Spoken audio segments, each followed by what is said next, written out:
Everyone, this is Priya and welcome back to my channel go with law. तो आज की इस वीडियो में हम बात करेंगे लेबर लॉ के अंदर इंडस्ट्रियल डिस्प्यूट एक्ट के बारे में। तो वीडियो पे जाने से पहले मैं आप सबको एक बात कहना चाहती हूँ कि सबसे पहले तो मैं आप सबसे माफी मांगना चाहती हूँ, क्योंकि बहुत दिनों तक मैं यूट्यूब पे वीडियोस अपलोड नहीं कर पा रही थी। कुछ टेक्निकल इश्यूज आ गए थे, लेकिन अब ऐसा नहीं होगा। अब मैं पूरी कोशिश करूंगी कि जितने भी लेक्चर्स हैं, जो भी टॉपिक्स है, उसको मैं रेगुलर अपलोड कर पाऊं। तो आइए हम स्टार्ट करते हैं आज का वीडियो। लेबर लॉ जब भी आप सुनते हैं ये शब्द लेबर लॉ, तो ये शब्द सुनते ही आपके दिमाग में एक क्वेश्चन आता होगा कि लेबर लॉ क्या है, ये क्या हो सकता है ना। लेबर लॉ देखिए, ऐसे तो बहुत तरह के लॉज होते हैं, आप सबको पता ही है। तो लेबर लॉ बेसिकली डील करता है वर्कर से, लेबरर से। जो लेबरर्स काम करते हैं, वर्कर्स काम करते हैं, किसी फैक्ट्री में आप बोल सकते हैं या कोई कंस्ट्रक्शन साइट में, तो जितने लेबर्स काम करते हैं उनकी हेल्थ, उनकी सेफ्टी, क्या क्या मेजर्स रहेंगे उनके सेफ्टी का। फिर ट्रेड यूनियंस एक्ट हो गया, इंडस्ट्रियल डिस्प्यूट्स एक्ट हो गया, उसके बाद में मिनिमम वेजेस एक्ट हो गया, एम्प्लॉयज कॉम्पेंसेशन एक्ट हो गया। तो ये जितने भी एक्ट है सारे को लेबर लॉस कहा जाता है और ये सारे लेबर लॉ के अंदर ही आते हैं। वीडियो स्टार्ट करने से पहले अगर आपने मेरे चैनल को सब्सक्राइब नहीं किया है तो जल्दी से सब्सक्राइब करिए और बेल आइकन को प्रेस करिए, ताकि जो नोटिफिकेशन है वो आप तक पहुंच जाए। तो आइए हम स्क्रीन की तरफ चलते हैं। शॉर्टली हम देखते हैं इंडस्ट्रियल डिस्प्यूट एक्ट के बारे में, फिर उसके बाद हम डिस्कस करेंगे methods of settlement of disputes. Methods देखिए, ऐसे तो कहीं आप देखेंगे तो आपको 4 मिलेंगे, कहीं 5 मिलेंगे, लेकिन बेसिकली इसके 4 ही मेथड्स हैं। तो इस वीडियो में मैं आपको 4 ही मेथड्स के बारे में बताऊंगी। अगर आप चाहते हैं कि मैं आपको बताऊं किसी अथॉरिटीज या मेथड्स के बारे में, तो आप मुझे कमेंट सेक्शन में जरूर बताइएगा। तो आइए हम चलते हैं स्क्रीन की तरफ और शॉर्टली हम समझते हैं कि इंडस्ट्रियल डिस्प्यूट एक्ट की जो मेन ऑब्जेक्टिव है वो क्या है और किन रीजन की वजह से इंडस्ट्रीज में झगड़े होते हैं ज्यादातर। इंडस्ट्रियल डिस्प्यूट एक्ट देखिए, ये जो इंडस्ट्रीज डिस्प्यूट एक्ट है 1947, जाहिर सी बात है जहां पे इंडस्ट्रीज रहेंगी, जहां पे मालिक काम करेगा, जहां पे वर्कर्स काम करेंगे, उनके बीच कभी ना कभी तो झगड़ा हो गई। तो इंडस्ट्रियल डिस्प्यूट्स एक्ट का जो मेन ऑब्जेक्टिव है वो यही है कि जो डिस्प्यूट्स है, चाहे वो वेजेस को लेकर हो, चाहे वो एम्प्लॉयमेंट को लेके हो, किसी भी चीज के लेके हो, जितने भी डिस्प्यूट्स है उस डिस्प्यूट्स को पीसफुली सेटल करना है। देखिए, जो डिस्प्यूट्स है वो किनके बीच हो सकता है। डिस्प्यूट्स हो सकता है, आपके देख लीजिए, एम्प्लॉयर एंड एम्प्लॉय के बीच डिस्प्यूट्स हो सकता है ना। उसके बाद में एम्प्लॉय एंड एम्प्लॉय के बीच डिस्प्यूट हो सकता है, फिर एम्प्लॉयर एंड एम्प्लॉयर के बीच में डिस्प्यूट हो सकता है। तो ये जितने भी डिस्प्यूट्स हैं, चाहे वो किसी भी रीजन से हो, फैक्ट्री में, इंडस्ट्रीज में, उनको सॉल्व करना ही जो इंडस्ट्रियल डिस्प्यूट्स एक्ट है उसका मेन ऑब्जेक्टिव है। तो आज की वीडियो में हम बात करेंगे ऐसे ही कुछ मेथड्स के बारे में जो सेटलमेंट ऑफ डिस्प्यूट्स को लेके बहुत ही इंपॉर्टेंट है। और जो इंडस्ट्रियल डिस्प्यूट्स एक्ट का मेन ऑब्जेक्टिव मैंने आप सबको बता ही दिया। एक बार स्क्रीन में चलिए, वहां हम देख लेते हैं कि क्या ऑब्जेक्टिव है इसका। वहां स्क्रीन में जो स्लाइड्स है वो इंग्लिश में आएंगी, अगर आप चाहें तो आप उसको नोट डाउन भी कर सकते हैं। तो आइए हम चलते हैं स्क्रीन की तरफ। तो इंडस्ट्रियल डिस्प्यूट्स एक्ट, पहले हम बात करते हैं इसके इनेक्टमेंट के बारे में और जानते हैं इस एक्ट के बारे में। Industrial disputes act 1947 extended to the whole of India and regulated Indian labor law। ये जो इंडस्ट्रियल डिस्प्यूट्स एक्ट है ये पूरे इंडिया में एप्लीकेबल है, हर इंडस्ट्रीज, हर फैक्ट्रीज में ये लागू होता है, ठीक है। So industries disputes act extended to the whole of India and regulated Indian labor law so far as that concerned trade unions as well as individual workmen employed in any industry within the territory of India mainland। तो ये जो act है सो फार अगर आप देखा जाए तो ये मेनली कंसर्न करता है ट्रेड यूनियन से as well as individual work के बारे में, जो कि वर्कमैन है, लेबर है, उनके ऊपर ज्यादा ये फोकस करता है। एम्प्लॉयड इन एनी इंडस्ट्री, किसी भी इंडस्ट्री में जो एम्प्लॉयड हो with in the territory of Indian mainland. तो ये इसका इनेक्टमेंट हम देखते हैं। Enacted on 11th March 1947 and it came into force on 1st April 1947। तो ये इसके इनेक्टमेंट के बारे में था। देखिए, इंडस्ट्रियल डिस्प्यूट्स एक्ट ये कमेंस्ड हुआ था 1st April 1947 को, enacted by central legislative assembly. तो industrial disputes act, the objective of the industrial disputes act is to secure industrial peace and harmony by providing mechanism and procedure for the investigation and settlement of industrial disputes by conciliation, arbitration and adjudication. अलग अलग तरह के जो methods हैं उसको provide करना जिससे कि जो इकोनॉमिक जस्टिस है वो इंडस्ट्री में बनी रहे। अब हम देखते हैं कि किन किन रीजन की वजह से इंडस्ट्रियल डिस्प्यूट हो सकता है। The causes of industrial dispute are many such is related to wages, union rivalry, political interference, unfair labour practices, economic slow down and others. Working hours को लेके भी हो सकती है। तो ये कुछ कारण थे जिस वजह से इंडस्ट्रीज में डिस्प्यूट्स हो सकते हैं। अब आइए हम जानते हैं इसके मेथड्स के बारे में। तो मेथड्स ऑफ सेटलमेंट देखिए जनरली 4 ही है। पहला कलेक्टिव बार्गेनिंग, दूसरा कॉन्सिलिएशन, तीसरा हो गया वॉलंटरी आर्बिट्रेशन और चौथा हो गया एडजुडिकेशन। तो अब हम चलेंगे स्क्रीन की तरफ और एक एक करके हम डिस्कस करेंगे सारे मेथड्स के बारे में। तो पहला जो है वो है कलेक्टिव बार्गेनिंग। कलेक्टिव बार्गेनिंग, इसको नेगोशिएशन भी कहा जाता है, is one of the methods for settlement of an industrial dispute.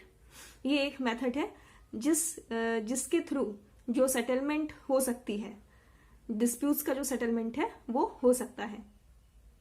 It plays significant role in promoting labour management relations and in ensuring industrial harmony. Collective bargaining is a process या method बोल सकते हैं by which problems of wages and conditions of employment are settled amicably, peacefully and voluntarily between labor and management. In collective bargaining, the parties to the dispute, that is the employer and the employee, settle their disputes by mutual discussions. Mutual discussions के साथ यहाँ पे dispute solve होती है एक workman और एक employer के बीच में। And agreements without the intervention of a third party, such settlement are called bipartite settlement. इसको बाइपार्टाइट सेटलमेंट भी कहा जाता है। The term collective bargaining was coined for the first time by Sidney and Webb in their famous book industrial democracy. तो जो term है collective bargaining, इसको first time coin किया गया था सिडने एंड वेब के through in their famous book industrial democracy. तो पहला हमारा मेथड था कलेक्टिव बार्गेनिंग। इसको हम नेगोशिएशन भी कहते हैं और ये एक ऐसा मेथड है जो मेनली प्रॉब्लम से डील करता है। प्रॉब्लम ऑफ वेजेस हो गया और कंडीशंस ऑफ एम्प्लॉयमेंट हो गया। इसका मेन मोटिव, मेन ऑब्जेक्टिव यही है कि जो भी सेटलमेंट है वो पीसफुली हो जाए, एमिकेबली हो जाए लेबर और एम्प्लॉयर के बीच में। तो हमारा दूसरा जो मेथड है वो है conciliation. Conciliation is a process by which a third party persuades the parties. Conciliation में देखिए क्या होता है, इसमें एक थर्ड पार्टी रहता है। जस्ट एग्जांपल लेते हैं, जैसे मान लीजिए ए और बी दो के बीच झगड़ा हुआ, ठीक है। तो जो सी है, ए एम्प्लॉयर है और बी लेबर है, उसी फैक्ट्री में काम करता है।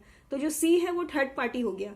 अब सी से कहा जाएगा कि वो बीच में आके दोनों के बीच में, मालिक और लेबर के बीच में जो भी झगड़े हैं, जो भी डिस्प्यूट्स है उसको सॉल्व करे।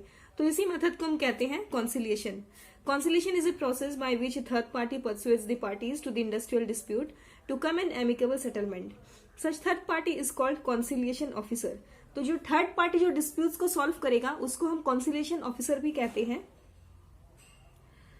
और board of conciliation, section 4 and 5 of the act provide for the appointment of conciliation officer. अगर आप सेक्शन 4 and 5 देखेंगे तो इसमें अपॉइंटमेंट के बारे में जितने भी प्रोविजंस है वो वहां पे आप देख सकते हैं। And the constitution of the board of conciliation respectively. अब जो इसका थर्ड पॉइंट है वो है वॉलंटरी आर्बिट्रेशन। तो आर्बिट्रेशन का मतलब आप सब जानते ही होंगे, जब कोई मैटर मान लीजिए कोर्ट में दो पार्टीज है, वो सॉल्व करना नहीं चाहते हैं, वो चाहते हैं कि जो उनका मैटर है वो कोर्ट तक जाए ही नहीं, वो कोर्ट से बाहर कहीं सॉल्व हो जाए पीसफुली। तो उसी प्रोसेस को हम कहते हैं आर्बिट्रेशन। तो यहाँ पे बात हो रही है वॉलंटरी आर्बिट्रेशन के बारे में। The expression arbitration simply means the settlement और determination of a dispute outside the court. Parties to the dispute without going to the court of law may refer the dispute matter to a person in whom they have faith to suggest an amicable solution. Such person who acts as a mediator, उसको mediator भी कहा जाता है। जो आदमी disputes को settle करता है उसको arbitrator या mediator भी कहा जाता है। Between the disputants, to settle the dispute is called arbitrator. The decision given by the parties which is binding on the parties is called award. एक और बात है यहाँ पे, decision given by the parties. Parties जो decision देती है और जो बाइंडिंग हो जाती है is binding on the parties, उस बाइंडिंग डिसीजंस को हम कहते हैं अवॉर्ड। अब हम बात करेंगे एडजुडिकेशन के बारे में। तो एडजुडिकेशन इसकी आखिरी और चौथी मेथड है जिस वजह से जो सेटलमेंट है डिस्प्यूट्स की वो हो सकती है। तो देखिए इंडस्ट्रियल डिस्प्यूट्स एक्ट में ना ऐसे बहुत सारे प्रोविजंस हैं। पहले क्या होता था कि कभी भी सरकार ने भी नहीं सोचा कि जो वर्कर्स है उनके ऊपर जो भी टॉर्चरिंग हो रही है या जो भी उनके साथ जो डिस्क्रिमिनेशन हो रहा है वो सब के बारे में किसी ने भी नहीं सोचा। लेकिन इंडस्ट्रियल डिस्प्यूट एक्ट 1947 आने के बाद कई सारे इसमें प्रोविजंस जुड़े, इसमें मेथड्स आए, उसके बाद में अथॉरिटीज बने कई सारे, जिससे कि वर्कर्स को काफी हद तक हेल्प मिली है और अब भी आप देख सकते हैं मिली रही है। तो एडजुडिकेशन, तो जो चौथी जो पॉइंट है वो है adjudication. When an industrial dispute could not be settle, ये एक ऐसा मेथड है ना, देखिए यहाँ पे क्या होता है, जब इंडस्ट्रियल डिस्प्यूट, ठीक है, वो किसी भी मेथड से मान लीजिए सॉल्व होने का नाम ही नहीं ले रहा है भाई, चाहे वो वॉलंटरी आर्बिट्रेशन हो, ठीक है, चाहे वो कॉन्सिलिएशन हो, चाहे वो कलेक्टिव बार्गेनिंग हो, अगर किसी भी मेथड्स को अपनाने के बाद भी अगर डिस्प्यूट सॉल्व नहीं हो रही है एम्प्लॉयर एंड वर्कमैन के बीच, तब जो पार्टीज हैं वो एडजुडिकेशन प्रोसेस का सहारा ले सकते हैं। अब एडजुडिकेशन क्या है देखिए, when an industrial dispute could not be settled there through bipartite negotiations or through the conciliation machinery or through the voluntary arbitration, the final stage resorted to for settlement of an industrial dispute is adjudication or compulsory adjudication, which envisages governmental references to statutory bodies such as labor court and industrial tribunal or national tribunal। तब आदमी जो आदमी हम बोल सकते हैं, तब जो वर्कर्स हैं और एम्प्लॉयर्स हैं तब वो सहारा लेते हैं एडजुडिकेशन का। तो ये कुछ 4 मेथड्स थे, methods of settlement of disputes. आप कंफ्यूज मत होइएगा, मेथड्स और मेथड्स ऑफ अथॉरिटीज दोनों अलग अलग है, ठीक है। आज जो हमने डिस्कस किया वो सिर्फ मेथड्स थे, 4 मेथड्स, आर्बिट्रेशन, एडजुडिकेशन, कॉन्सिलिएशन और कलेक्टिव बार्गेनिंग, ये 4 मेथड्स थे, ठीक है, इंडस्ट्रियल डिस्प्यूट्स एक्ट 1947 के अंदर। तो उम्मीद करती हूँ ये वीडियो आप सबको पसंद आया होगा। अगर आपके मन में कोई भी डाउट्स है, क्वेरीज है तो मुझे कमेंट सेक्शन में जरूर बताइए। और अभी तक अगर आपने मुझे इंस्टाग्राम पे फॉलो नहीं किया है तो गो विथ लॉ 2020 मेरी इंस्टाग्राम की आईडी है, लिंक डिस्क्रिप्शन पे दे दूंगी, आप मेरे को फॉलो करिएगा। और अगर वीडियो पसंद आया तो प्लीज लाइक तो करिएगा, एक लाइक तो बनती है। और अगर आप किसी भी टॉपिक पर अगर वीडियोस चाहते हैं लेबर लॉ को लेके या आईपीसी, सीआरपीसी, देखिए आईपीसी और सीआरपीसी एविडेंस, इन सब के ऊपर वीडियोस बना चुकी हूं मैं।